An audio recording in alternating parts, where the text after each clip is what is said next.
गुरुर्ब्रह्मा गुरुर्विष्णू गुरुर्देवो महेश्वरा गुरु साक्षात् परब्रह्म तस्मै श्री गुरवे नमः। शंकरं शंकराचार्यं केशवं बादरायणं सूत्रभाष्यकृतौ वन्दे भगवन्तौ पुनः पुनः।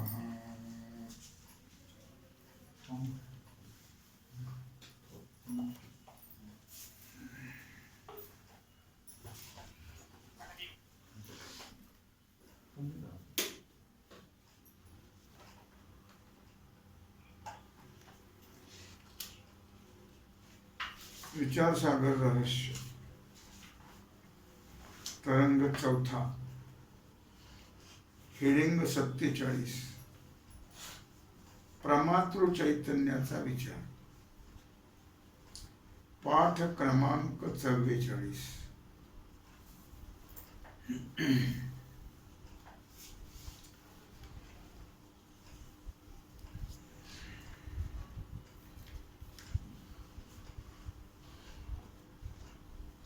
चैतन्याचे किती प्रकार सांगितले? 5 प्रकार सांगितले। पहिला प्रकार अंतःकरण उपहित चैतन्य, साक्षी आत्मा कुटस्थ। नंबर 2 अंतःकरण विशिष्ट चैतन्य, प्रमाता जीव चैतन्य संसारी। तिसरं अंतःकरण वृत्ती विशिष्ट चैतन्य, प्रमाण चैतन्य इंद्रिय अलग सब। चौथं घटादी जड पदार्थ विशिष्ट चैतन्य, प्रमेय चैतन्य म्हणजे विषय। 5वं घटादी पदार्थाकार अंतःकरण वृत्ती विशिष्ट चैतन्य, प्रमा चैतन्य। लक्षात आलं का? प्रमाता जो संसारी जीव, प्रमा म्हणजे यथार्थ ज्ञान, प्रमाणापासून होणार ज्ञान ते प्रमा। डोक्यात ठेवून जायचे।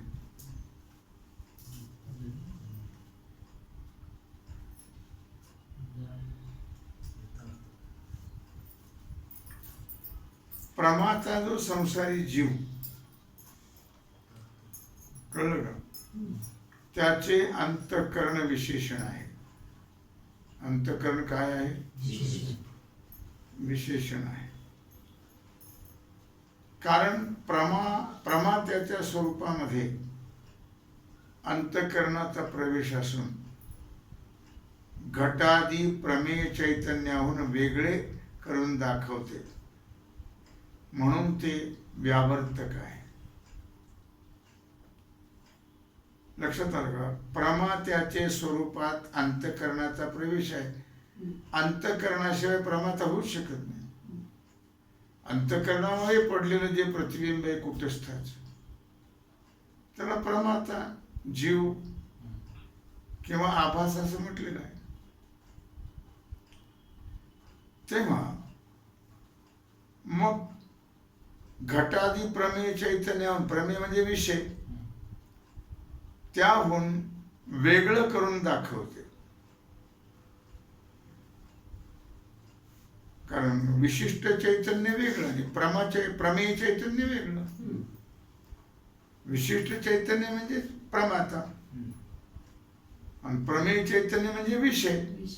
म्हणून घटाधिक प्रमेय चैतन्याहून वेगळे करून दाखवते, म्हणून ते व्यावर्तक आहे। व्यावर्तक म्हणजे वेगळं करणे। ज्याचा स्वरूपाचे ठिकाणी प्रवेश नसून व्यावर्तक असते ती उपाधी।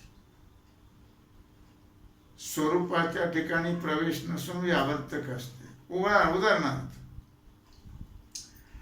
इथे घटाकाशाचा दृष्टांत, घट ही आकाशाची उपाधी आहे। घटाकाश, घटामध्ये जी पोकळी आहे किंवा घटामध्ये जे त्यालाच आकाश, घट आकाश म्हटलेलं आहे, घटातल्या पोकळीला. काय मग ती घट ही त्याची उपाधी आहे त्या आकाशाची. मग उपाधी वेगळी असते का उपहित रूप असते? नाही, उपहिताहून वेगळी असते उपाधी, वेगळी राहते उपाधी आणि उपहिताचं ज्ञान करून देते. उपाधी आपण वेगळी राहून, लक्षात आलं का? म्हणून आकाशाचे स्वरूपात घटाचा प्रवेश आहे का? नाही. घटात आकाश आहे, आकाशात घट नाही. आणि तो महाआकाशाहून घटाकाश वेगळं करून दाखवतो. कोण? घट. घट उपाधी लागल्यामुळे महाआकाशावरून त्यांनी वेगळं करून दाखवलं घटाने, म्हणून त्याला घट आकाश नाव आलं का लक्षात? त्याचप्रमाणे कोणाला कळलं नाही ते विचारायचं, अंतःकरण उपहित साक्षी चैतन्य आहे. तसंच अंतःकरण उपहित म्हणजे काय झालं इथं? अंतःकरण उपहित साक्षी चैतन्य म्हणजे काय झालं? अंतःकरणाची लागली उपाधी महाआकाशाला, व्यापक चैतन्याला, आणि व्यापक चैतन्याला लागल्यामुळे जेवढा भाग अंतःकरणाने व्यापक चैतन्याचा व्यापलाय तेवढ्या भागाला कुटस्थ साक्षी आत्मा हे नाव आलेले आहे. लक्षात आलं का? काय साक्षी चैतन्य, कारण साक्षीच्या स्वरूपात अंतःकरणाचा प्रवेश नसून घटादी प्रमेय चैतन्याहून साक्षी निराळं करून दाखवतो. मग अंतःकरणाचा प्रवेश साक्षीच्या ठिकाणी आहे का? नाही, साक्षीच्या स्वरूपात नाही आहे. अंतःकरणाने फक्त आपण वेगळं राहून तो दाखवून दिलं. साक्षी कुटस्थ आत्मा हे दाखवून दिले, तेवढा भाग व्यापून ते वेगळंच राहिलं, त्यात प्रवेश नाही आहे अंतःकरणाचा. हे लक्षात ठेवा तुम्ही. आणि घटादी बाकीचे जे विषय चैतन्य आहेत, प्रमेय चैतन्य, त्याच्याहून साक्षीला वेगळं करून दाखवलं. साक्षीला काय केलं? वेगळं करून दाखवलं. जे प्रमेय चैतन्य आहेत म्हणजे विषय चैतन्य, त्यांच्यावरून वेगळं करून दाखवलं कोणी? अंतःकरणाने. आपण वेगळंच राहिलं, त्याचा स्वरूपात प्रवेश नाही. साक्षीचे स्वरूपात ते स्वरूपात अंतःकरणाचा कुटस्थ ते स्वरूपात नाही. स्वरूपात कसा प्रवेश असेल रे? नाही. उपाधीचं नेहमी व्याख्या तुम्ही त्या पाठ करा सगळ्या. नेहमी उपाधी काय करते? आपण वेगळं राहून उपहिताचं ज्ञान करून देते. त्यात प्रवेश कसा होईल त्याचा? लक्षात आलं का? म्हणून उपाधी आहे, वेगळं करून दाखवते म्हणून उपाधी. साक्षीला वेगळं करून दाखव. प्रमेय चैतन्य जो अंतःकरण विशिष्ट प्रमाता तोच करता भोगता संसारी जीव आहे. अंतःकरण, आता हे अंतःकरण विशेषण लागलं म्हणून साक्षी कुटस्थात. आता अंतःकरण जिथं अंतःकरण विशिष्ट प्रमाता, अंतःकरणामध्ये त्या कुटस्थाचं पडलेलं प्रतिबिंब त्याला म्हणतात अंतःकरण विशिष्ट चैतन्य. साक्षी आहे विशेष्य, साक्षी कुटस्थ विशेष्य, अंतःकरण विशेषण, त्याच्यामध्ये पडलेलं कुटस्थाचं प्रतिबिंब तोच आहे प्रमाता. त्याला म्हणतात अंतःकरण विशिष्ट चैतन्य. तो कसा आहे? करता. माझ्यामुळे तर सगळं झालं, सगळं बोजा आपल्यावर येतो म्हणतो. तो करता आहे, भोगता आहे, संसारी आहे, जीव. त्याला काय म्हणतात? जीवो. आता कळलं का? कळत नसेल तर विचारच. हेडिंग 48. प्रमातृ चैतन्याविषयी अवच्छेदवादी व आभासवादी यांचा मतभेद. तुझ्या लक्षात आलं काय विषय चाललेला आहे तो? अंतःकरण कशाला उपाधी लागलं? कशाला उपाधी लागलं? व्यापक जे ब्रह्म चैतन्य आहे त्याने अंतःकरणाने जेवढा भाग त्या व्यापक ब्रह्म चैतन्याचा व्यापलाय तेवढ्या भागाला नाव आलं. वेगळं केलं त्या अंतःकरणाने त्याला. कुटस्थ आत्मा साक्षी. आणि त्या कुटस्थाचं अंतःकरणामध्ये पडलेलं प्रतिबिंब त्याला म्हणतात प्रमाता. जीव तो आहे करता भोगता. जीव त्यांनी घेतलं सगळं बोजा आपल्या डोक्यावर, म्हणून त्याला जन्म मरणाचं दुःख भोगावं लागतं. भ्रमाने सगळं घेतलं आपल्या डोक्यावर. खरं तर हे सगळं होणार ते होते प्रारब्धेची. ते घडणाऱ्या गोष्टी त्या प्रारब्धाने घडतात, पण हा आपल्यावर सगळा बोजा घेतो. कळलं? प्रमाता कोणाला म्हणतात? कोणाला म्हणतात प्रमाता? जीवाला. जीवाला प्रमाता म्हणतात. प्रमेय कशाला म्हणतात? घटादी विषयाला. प्रमाण कशाला म्हणतात? इंद्रियाला. आलं लक्षामध्ये? असं बाजूला लिहून ठेवत जा. प्रमाण इंद्रिय.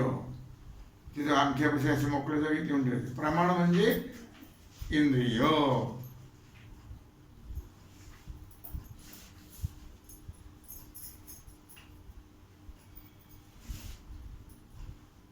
प्रमाता जीव. प्रमाता वरती मोकळ्या जागेत वरच्या. हा तिथं प्रमाता जीव आणि प्रमेय विषय घटादी.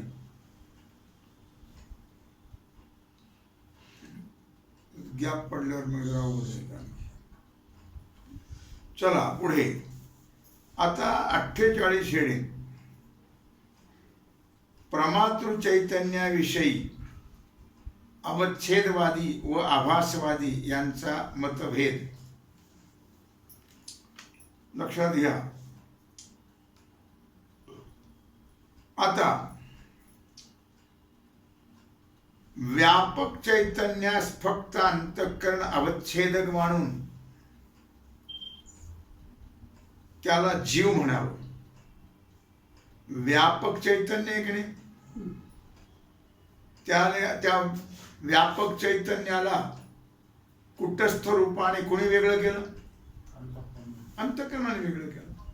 अंतःकरणाची उपाधी लागल्यामुळे त्याला वेगळं केलं की नाही? अवच्छेदक म्हणजे संकुचित, निराळं करून दाखवलं. मुला विषयामध्ये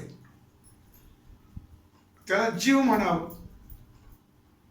व्यापक चैतन्याला फक्त अंतःकरण अवच्छेदक मानून मग आता त्या व्यापक चैतन्याला अंतःकरणाचं विशेषण लागल्यामुळे ते आहे विशेष्य आणि त्याला नाव आलं कुटस्थ साक्षी आत्मा आणि त्याचा अंतःकरणामध्ये पडल्या प्रतिबिंब आणि त्याचं नाव जीव. लक्षामध्ये मग अंतःकरणाने अवच्छेदक केलं, वेगळं केलं त्याला. असं ज्यांचं मत आहे त्यांना अवच्छेदवादी असं म्हणतात. असं ज्यांचं मत आहे, भामतीकार वाचस्पती मिश्रा यांचं मत आहे अवच्छेदवादी. आणि फक्त अंतःकरण उपाधी अगर विशेषण न मानता, उपाधी अगर विशेषण न मानता आभासयुक्त अंतःकरण उपाधी व विशेषण मानावं असं ज्यांचं मत आहे ते आभासवादी म्हणतात. कोण आभासवादी? विद्यारण्य स्वामी पंचदशीकार ते आहेत आभासवादी, बाजूला लिहा, अवच्छेदवादी, भामतीकार, वाचस्पती मिश्रा. अवच्छेदवादी, भामतीकार, वाचस्पती मिश्रा. वाचस्पती मिश्रा.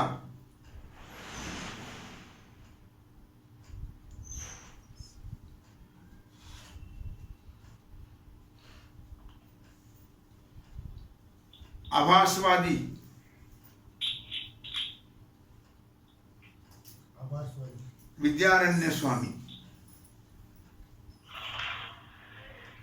पंचदशीकार.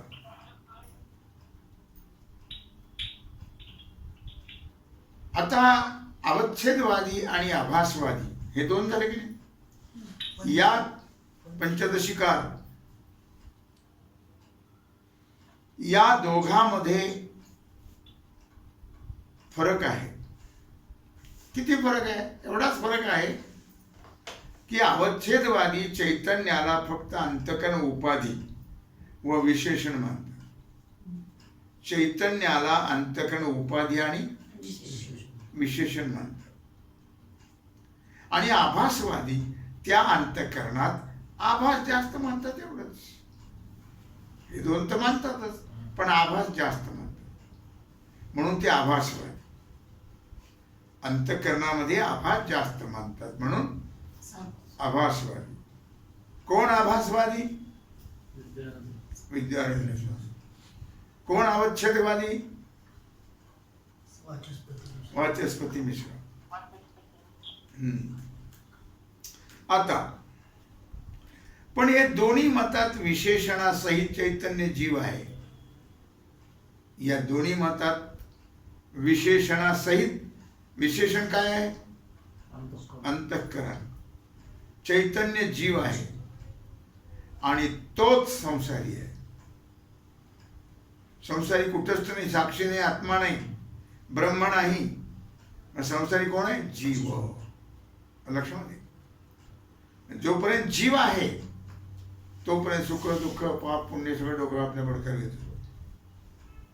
काही नाही खरं म्हणजे, पण तो आपलं सगळं बडक्यावर घेतो. आणि जोपर्यंत तो जीव आहे, जीवदशा आहे, तोपर्यंत जन्म मरण संपत नाही. सुख दुःख संपत नाही म्हणजे घेतलं त्यांनी माथी मारून आपल्या. असं आहे. म्हणून विशेष चैतन्यांश जो आहे त्याच्या ठिकाणी जन्म मरणादी संसार धर्माचा यत्किंचितही संबंध. कोण? विशेष.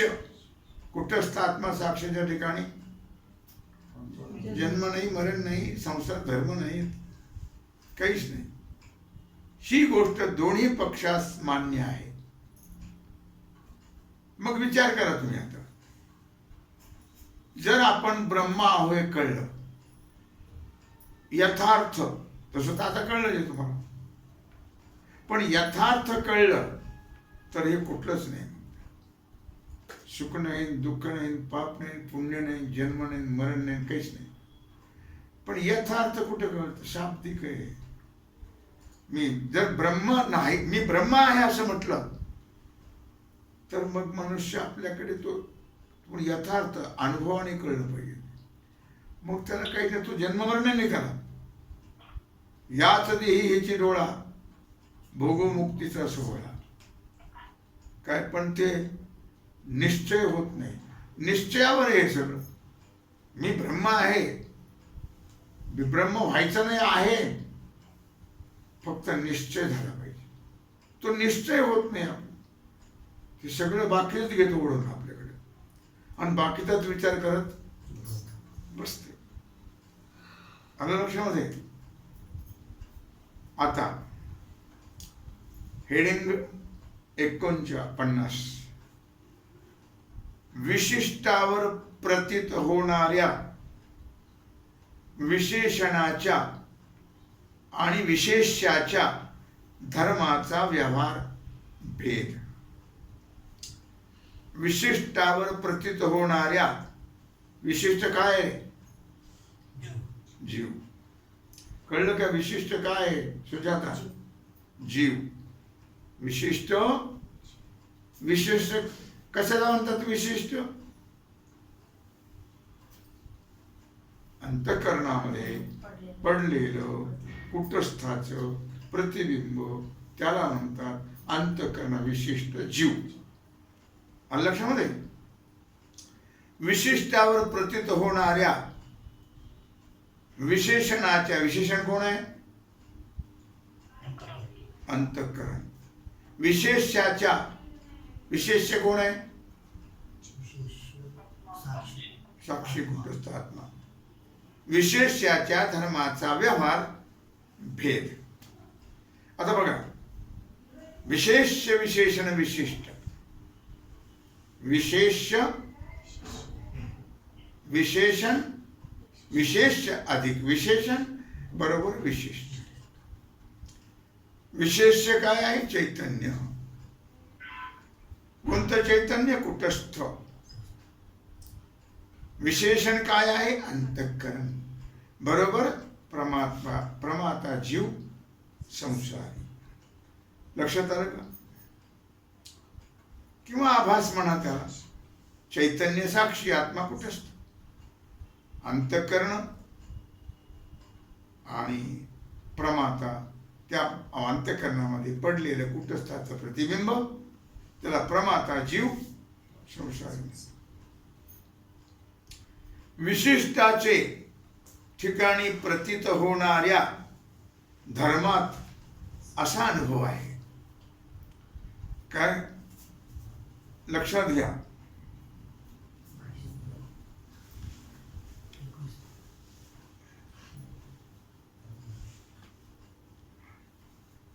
विशिष्टाचे ठिकाणी, विशिष्ट कोण आहे मग? जीव. प्रतीत होणाऱ्या धर्मात, काय धर्म आहेत विशिष्टाच्या ठिकाणी प्रतीत होतात? ते कोणते धर्म प्रतीत होतात?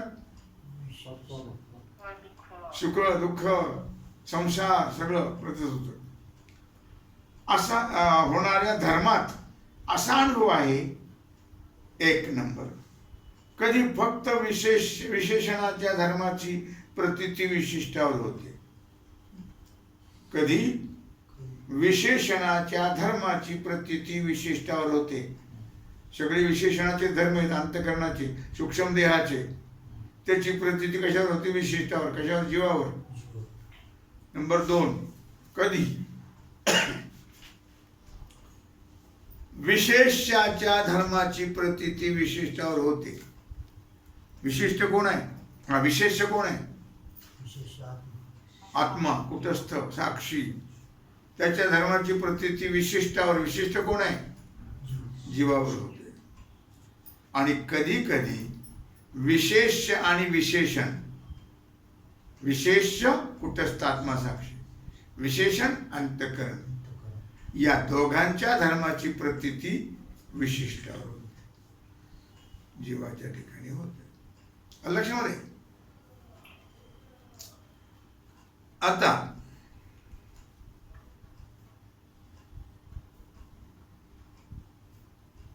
एक नंबर, घटाकाशाचा नाश झाला.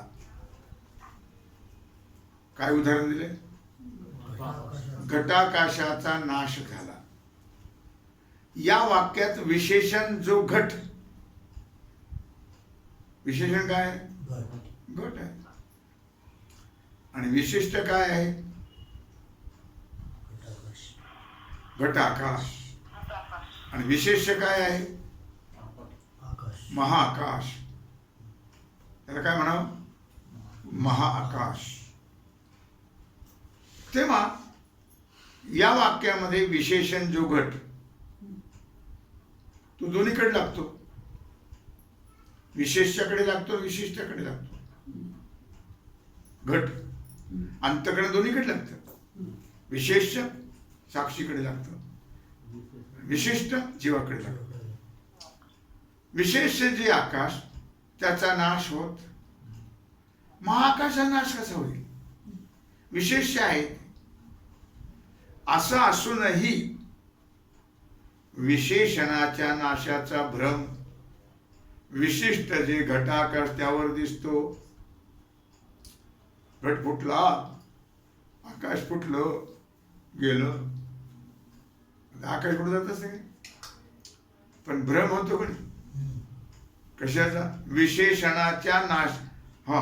विशेषणाच्या नाशाचा भ्रम विशिष्ट जे घट आकाश त्याच्यावर होतो. घट फुटला, घट हे विशेषण आहे आणि त्याचा भ्रम होतो त्या घट आकाशावर.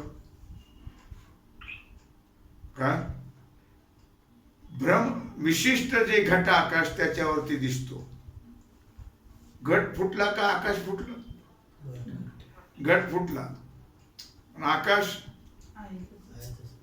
असं कुठं वाटतं? घट गेला म्हणजे घटाकाशही गेला असं वाटतं की नाही? मग त्याचा कशावर भ्रम होतो? तो घटाकाशावर, घटाकाशावर, विशिष्टावर. नंबर 2, कुंडलवान पुरुष निद्रिष्ठ आहे. कुंडल ज्याच्या कानात आहेत त्याला कुंडलवान पुरुष म्हणतात. तो निद्रिष्ठ आहे म्हणजे झोपलेला आहे.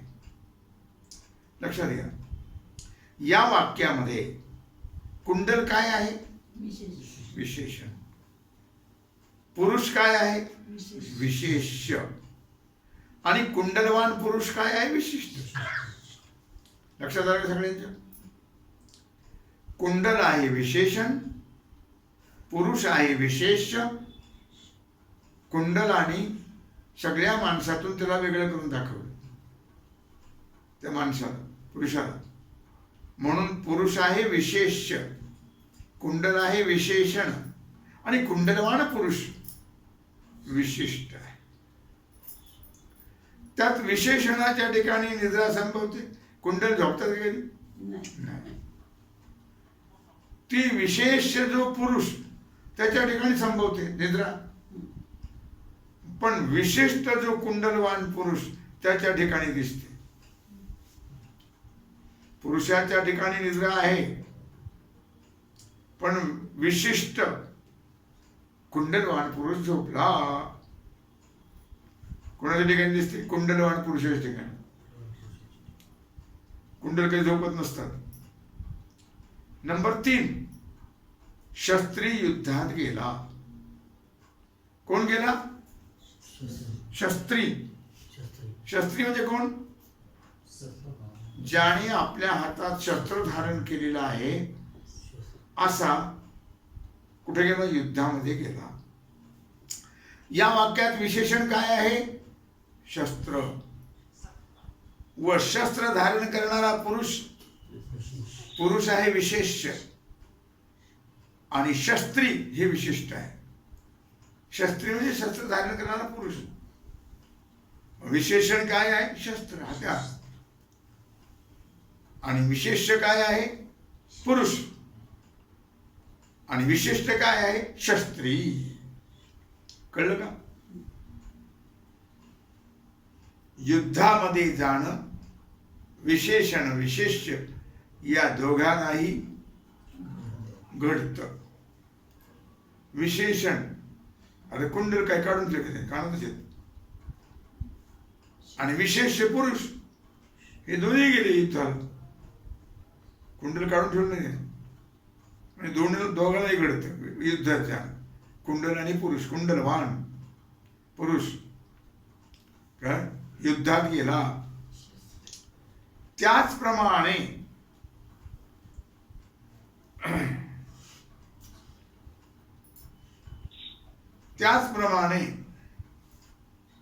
विशेष जे साक्षी चैतन्य त्याच्या ठिकाणी संसार धर्म यत्किंचितही नाहीत. ते फक्त विशेषण अंतःकरण त्याच्या ठिकाणी आहे. लक्षात घ्या, साक्षीच्या ठिकाणी नाही आहे. हे मागं जीव चैतन्याचं लक्षण सांगते वेळी स्पष्ट करून सांगितलेलं आहे. आता विशेषण जे अंतःकरण त्याच्या ठिकाणी संसार धर्माची विशिष्ट जो प्रमाता किंवा जीव यांच्या ठिकाणी प्रतीती येते. संसार धर्म कुणाचे आहेत? अंतःकरणाचे. प्रतीती कुठे येते? जीवाच्या ठिकाणी. आणि त्याप्रमाणे मी करता आहे, मी भोगता आहे असा जीवाचा व्यवहार होतो. तो अंतःकरणाचा धर्म आपल्याकडे घेतो आणि फुकटच मरतो. पण तो संसार वरील विचाराने केवळ अंतःकरणाचा आहे. लक्षात आलं का?